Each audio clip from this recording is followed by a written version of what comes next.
ఇప్పుడు 4వ జ్యోతిర్లింగము మధ్యప్రదేశ్లో ఓంకారేశ్వరుడు చరిత్ర చదువుతున్నాను. వింధ్యా పర్వతము ఒకసారి నారద మహర్షితో ఇలా అనెను: నేను పర్వతరాజును, సర్వసంపన్నుడను అని గర్వముగా నారదునితో చెప్పెను. వింధ్యా పర్వతము మాటలు నారదునికి నచ్చలేదు. నీవు మేరు పర్వతము కన్నా తక్కువ వాడవు అని నారదుడు అనెను. అయితే నేను మేరు పర్వతము అంత గొప్పగా ఉండాలంటే ఏమి చెయ్యాలి అని అడిగను వింధ్యా పర్వతము. నారదుడు శివుడిని పూజించమని చెప్పెను. అప్పుడు వింధ్యా పర్వతము శివుడిని పూజించెను. శివుడు ప్రత్యక్షమయ్యి ఏమి వరము కావలియునో కోరుకోమనెను. అప్పుడు వింధ్యా పర్వతము నేను మేరు పర్వతము అంత ఎదగాలి అని వరము కోరింది. శివుడు అలాగే అని వరము ఇచ్చెను. శివమహాదేవుడు వరప్రభావము వలన మేరు పర్వతములాగే పెరిగిపోతుంది. ఒకసారి వింధ్యా పర్వతము వైపు అగస్త్యముని వెళుచుండెను. వింధ్యా పర్వతము అగస్త్యమునిని చూచి హేళనగా నవ్వింది. అప్పుడు అగస్త్యుడు వింధ్యా పర్వతముపై తన కమండలములో ఉన్న జలము వింధ్యా పర్వతముపై చల్లెను. అప్పుడు వింధ్యా పర్వతము చిన్నదిగా అయిపోయింది. తన తప్పు తెలుసుకొని క్షమించమని వేడుకొన్నది వింధ్యా పర్వతము. అప్పుడు అగస్త్యుడు ఏదైనా వరము కోరుకోమన్నాడు.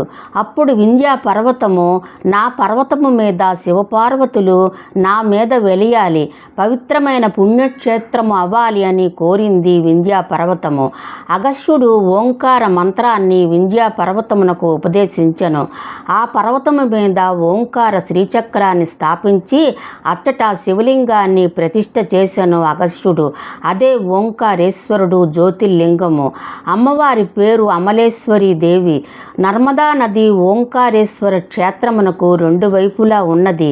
ఈ క్షేత్రములో ఆది శంకరాచార్యులు ఉపనిషత్తులకు భాష్యము వ్రాశారు.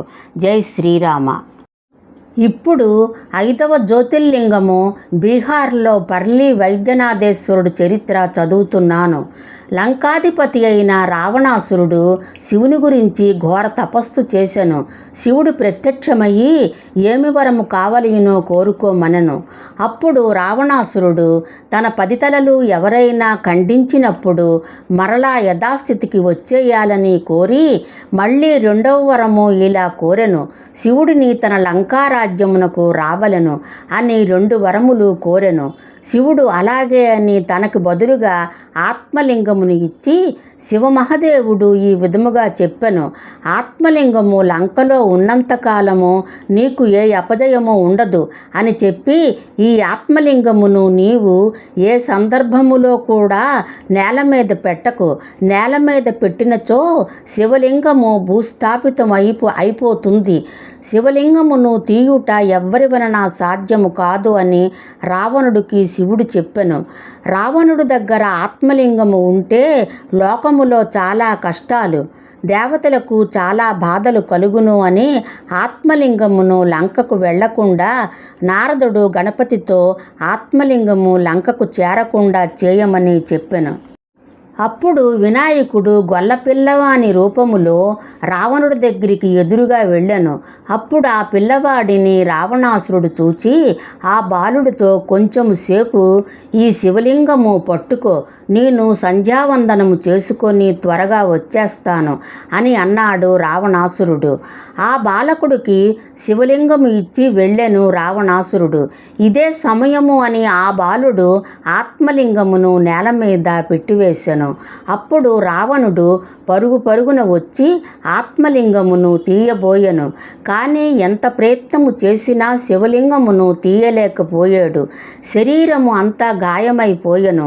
అంతలో శివుడు ప్రత్యక్షమయ్యి రావణ, ఇక ఈ ఆత్మలింగము కదలదు అని చెప్పి రావణుడికి గాయములు మాన్పి వైద్యము చేసెను.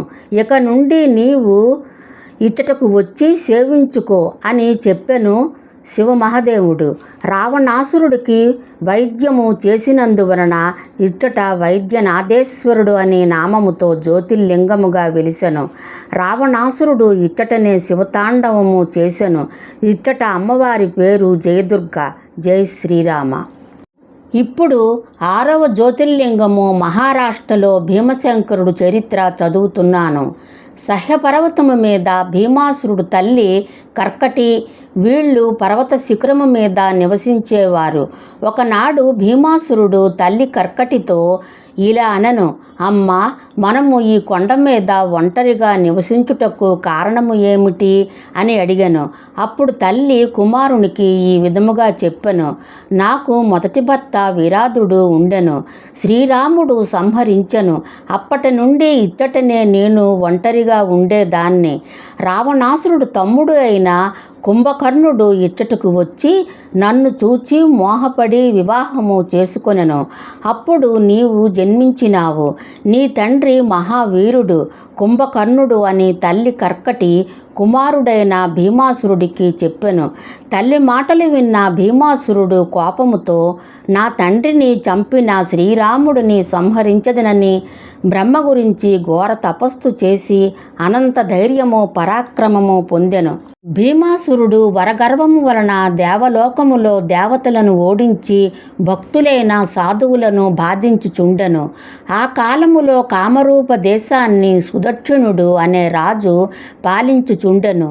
రాజు గొప్ప శివభక్తుడు. వరగర్వముతో ఉన్న భీమాసురుడు రాజుని కారాగారములో బంధించెను.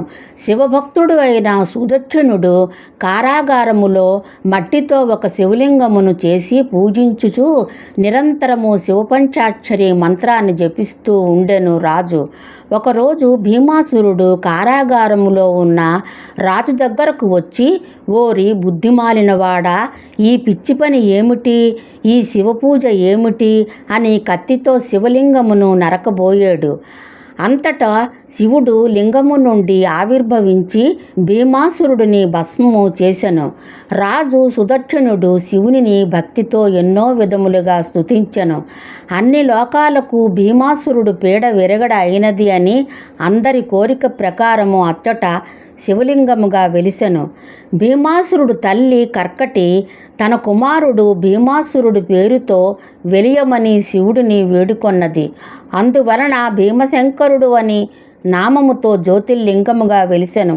ఇచ్చట అమ్మవారి పేరు కమలజాదేవి. ఈ క్షేత్రమున భీమా నది ఉన్నది. జై శ్రీరామ.